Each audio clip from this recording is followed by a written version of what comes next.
Bismillahirrahmanirrahim. Assalamualaikum warahmatullahi wabarakatuh. Salam jumpa kembali dengan channel Dunia Fana News. Sobat Malaysia, beginilah suasana hiruk pikuk di satu pasar tradisional atau pasar rakyat di Provinsi Jawa Barat, Indonesia. Pasar tradisional atau pasar awam bila di Malaysia disebutnya adalah kegiatan perekonomian rakyat yang sangat amat penting di Indonesia, karena di pasar tradisional ini terjadi intensitas tinggi kegiatan ekonomi kerakyatan, di mana terjadi transaksi jual beli barang dan jasa serta sebagai saluran distribusi barang dari produsen besar atau kecil kepada para agen dan pengecernya.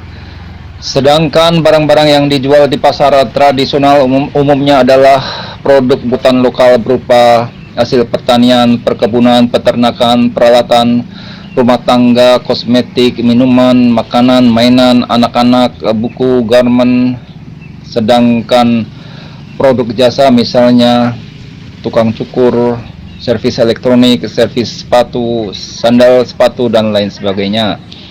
Sehingga bagi masyarakat umum, dengan adanya pasar tradisional akan memudahkan untuk membeli dan mendapatkan barang-barang yang dengan harga terjangkau untuk lalu dikonsumsi atau dijual kembali di warung atau tokonya masing-masing. Pasar tradisional biasanya dikelola oleh pemerintah pusat atau daerah yang fungsinya selain untuk mendapatkan pajak retribusi pedagang juga untuk memperlancar dan meningkatkan pertumbuhan ekonomi di daerah.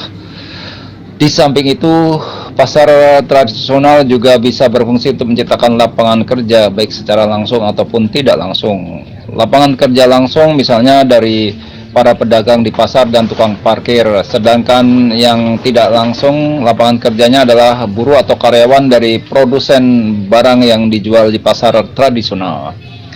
Mengingat betapa vitalnya fungsi dan peran pasar tradisional sebagai pusat perekonomian rakyat, maka hingga kini pasar tradisional atau pasar rakyat tersebut tetap bertahan dan melekat di hati rakyat dan tidak tergantikan kehadirannya walau sudah terjadi perubahan zaman yang semakin banyaknya banjir pasar modern berupa mall dan supermarket atau pasar swalayan serta pasar online.